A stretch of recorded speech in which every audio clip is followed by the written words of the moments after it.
ሰላም ሰላም እንደምናችሁ ደህና ናችሁ ወይ? ለማታውቁኝ ለመጀመሪያ ጊዜ ቪዲዮ ለምታዩ የኔንሽ ዘነበ እባላለሁ። ይሄ ፕሮግራም ደግሞ ይሄ ቪዲዮ ብዙ የሚያተኩረው በኦቲዝም አዌርነስ ላይ ነው። ይሄ ወር ደግሞ የኦቲዝም ወር በመባል ይታወቃል እና እየሰማሁ ነበረ ሰሞኑን ለኦቲዝምን በማስመልከት ምንድነው አዌርነስ እንስጥ፣ ሰዎች ስለ ኦቲዝም ምን እንደሆነ እንዲያውቁ፣ በኦቲዝም የሚያልፉ ልጆችና ቤተሰቦች የሚያልፍባቸው ችግር እንቀበላቸው፣ እናካታቸው የተባለ ብዙ ነገር እየሰማሁ ነበር እና ደግሞ ለምን ይሄ ኦቲዝም ወር ስለ ኦቲዝም የምናመሰግንበት እግዚአብሔርን የምናመሰግንበት ወር ቢሆንስ አልኩኝና ይሄንን ስል እንግዲህ እኔ በፊቱም ቪዲዮ ተናግሬያለሁ። እኔና ባለቤቴ በኦቲዝም ተጠቂ የሆነ ልጅ አለን። ካሌብ ይባላል። 20 ዓመቱ ነው። እንግዲህ ኦቲዝም ብዙ አስተምሮናል ማለት ነው እና ይሄ ማለት ከልምዳችን ነው የምናካፍላችሁ። ከልምዴ ካየሁት ነው ማካፈላችሁ እና ማመስገን ይቻላል እና ይሄ ወር ስለ ልጆቻችን እግዚአብሔር የምናመሰግንበት እና ማመስገን ደግሞ ያው የጥሩ ሰው መለያው አይደለም። ማመስገን ማለት እግዚአብሔርን መታዘዝ ማለት ነው። ሌላው እንድናመሰግን ያዘዘን እግዚአብሔር ነው እና በምን እናመስግን ልትሉ ትችላላችሁ። እና መጽሐፍ ቅዱስ እጄ ላይ አለ። በምን ማመስገን እንዳለብን እውነተኛውን እኛ ማድረግ ያለብንን ሊነግረን የሚችል መጽሐፍ ቅዱስ ብቻ ነው። ምክንያቱም እኛ በእግዚአብሔር አምሳል በመልኩ የተሰራን ሰዎች ነን። እንዴት መኖር እንዳለብን፣ ምን መናገር እንዳለብን፣ በሁኔታዎች ውስጥ እንዴት ማለፍ እንዳለብን ለኛ መንገር የሚችል መጽሐፍ ቅዱስ ብቻ ነው። ስለዚህ መጽሐፍ ቅዱስ በአንደኛ ተሰሎንቄ ምዕራፍ 5 ላይ ምን ይላል? ቁጥር 16 ጀምሮ እንደዚህ ይላል፣ ሁልጊዜ በጌታ ደስ ይበላችሁ፣ ሳታቋርጡ ጸልዩ፣ በማናቸውም ሁኔታ አመስግኑ ይላል እና ከዛ ቀጥሎ ምን እንደሚል ታውቃላችሁ? የእግዚአብሔር ፈቃድ በክርስቶስ ኢየሱስ ለእናንተ ይሄ ነው። ማመስገን የእግዚአብሔር ፈቃድ ነው። በቃ እሺ፣ እንደዛ ከሆነ ምን ብለን ስለ ልጆቻችን እናመስግን? አወሩ እንደዚህ ነው እንደዛ ነው ትላላችሁ። ስለ እናንተ ልጆች አላውቅም። ስለ እኔ ልንገራችሁ። ካሌብ 20 ዓመቱ ነው። እስከ ዛሬ ድረስ እማማ፣ እማዬ፣ ማሚ አለ አይደለ? ልጆች ሲጠሩ ደስ የሚለው ቢል ብዬ ተመኝቻለሁ። እስካሁን አላለም።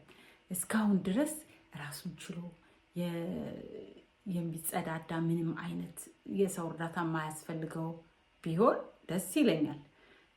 ግን አይደለም። ግን እግዚአብሔርን አመሰግናለሁ። ካሌብ ልጅ ስለሆነ እግዚአብሔርን አመሰግናለሁ። በካሌብ ሕይወት የማየው ብዙ ጥሩ ነገር ስላለ እግዚአብሔርን አመሰግናለሁ። ልጆቻችሁ እንደሌላ ልጆች ስላልሆኑ ማዘን የለባችሁ፣ እንዳታዝኑ።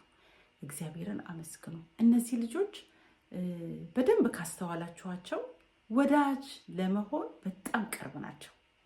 ፍቅር ናቸው። ሰላም ይወዳሉ። ጩኸት አይወዱም። ጭቅጭቅ አይወዱም። የሚወዱት ሰላማዊ ቦታ ነው። ስለዚህ ሰላም የሚወዱ ልጆች ስለሆኑ እግዚአብሔርን እናመስግን። ሌላ ደግሞ አይጨቃጨቁም። አሁን ልብስ ብትገዙላቸው እንደዚህ አይነት ልብስ አልለብስም እንደዚህ አይሉም። የሰጣችኋቸውን ይቀበላሉ።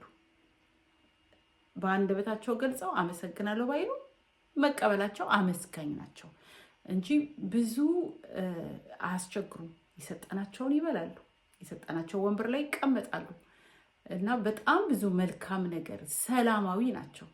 ሌላው ደግሞ ራሳቸውን ነው የሚሆኑት። አስመሳዮች አይደሉም። ራሳቸውን ነው የሚሆኑት እና እውነተኛነት አለ፣ ንጹህ አለ። በኦቲዝም ውስጥ የተደበቀ ልናየው የሚገባ እግዚአብሔርን የምናመሰግንበት ሀብት አለ። ከልጆቹ የምንማረው በጣም ብዙ መልካም ነገር አለ። ስለዚህ ለዛ ትኩረት እንስጥ። ያንን እያየን እናመስግን። ሌላው ደግሞ አንጨነቅም፣ ብዙ ነገር አተናል፣ አናስብ ማለታችን አይደለም። የሚያስጨንቀን ነገር ሊመጣ ይችላል። የሚከብድ ሁኔታ ሊመጣ ይችላል። የሚከብደው ለምንድን ነው? እንደ ሌላ ልጆች አንደኛ ለምን አልሆኑም ነው። እሱን እኛ መቀየር አንችልም። እግዚአብሔር እንደዚህ አይነት ልጆች እንዲሆኑ አድርጎ ሰጥቶናል። ስለዚህ በዚህ ደስተኛ መሆን አለብን። ሌላው ደግሞ አልተማሩም፣ ቢማሩ ቢያወሩ ይሄና ያ ይሆን ነበር እንላለን እና ያው እናቀዳለን። እኔም አቀዳለሁ። ካሌብ ውጭ ውሎ ሲመጣ እንዴት እንደዋለ በይኔ መስማት እንዴት እንደምጓጓ። እንዲሁ ምን አጋጥሞት ይሆን? እንደው ጥሩንም አይደለም እንደው መጥፎ ነገር እንኳን አጋጥሞት ቢሆን ቢነግረኝ እላለሁ። እስካሁን ምንም የሰማሁት ነገር የለም።